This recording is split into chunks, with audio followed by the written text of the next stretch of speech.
தன்னை அடையாளப்படுத்திக்கிறது நடிகராக, தன்னை அடையாளப்படுத்திக்கிறது திமுக எதிரியாக, தன்னை அடையாளப்படுத்திக்கிறது பாஜக வெறுப்பாளராக. ஆனால் பாஜகவுடைய ஆள் தான் அவர்.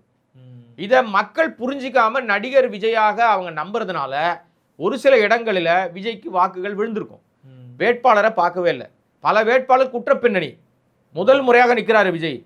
ஆனால் அவருடைய வேட்பாளர்கள் குற்றப்பின்னணி 45 50 பேர் இருக்கான்.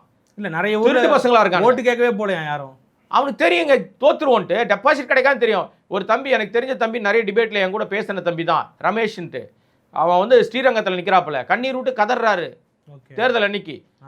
டெபாசிட்டே கிடைக்காது எனக்கு, பூத்தில் உட்கார கூட ஆள் இல்லை, பூத்தில் உட்கார்ந்தவங்களுக்கு சோறு வாங்கி கொடுக்க கையில் காசு இல்லை அப்படின்னு கண்ணீர் விட்டு கதறினாரு. என் தம்பி லயோலா மணி இருக்கார்ல, வேந்தர், துணைவேந்தர், என்ன போட்டாங்க அவருக்கு போர்ட்போலியோலாம் போட்டாங்க, அவர் துணைவேந்தர் ஆகுறாரு. அவருக்கு வந்து அவர் போய் ஆறுதல் படுத்துறாரு.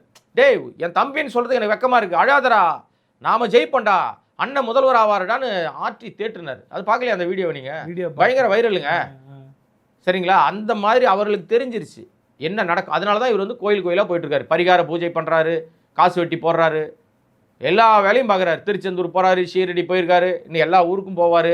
இதெல்லாம் அப்படியே பவன் கல்யாணை ஃபாலோ பண்ணுறாரு. பவன் கல்யாணம் இங்கே தமிழ்நாட்டில் ஒரு பவன் கல்யாணம் உருவாக்கி வச்சுருக்காங்க பாஜக. அங்கே எப்படி கூட்டணி வச்சு ஜெயிச்சாங்களோ, கூட்டணி வைக்காமல் இவர் உருவாக்கி இவரை கூட்டணியில் சேர்த்துப்பாங்க. அத்வாலே சொல்லிட்டாரு, மத்திய அமைச்சர் ஒருத்தர் சொல்லியிருக்காரு,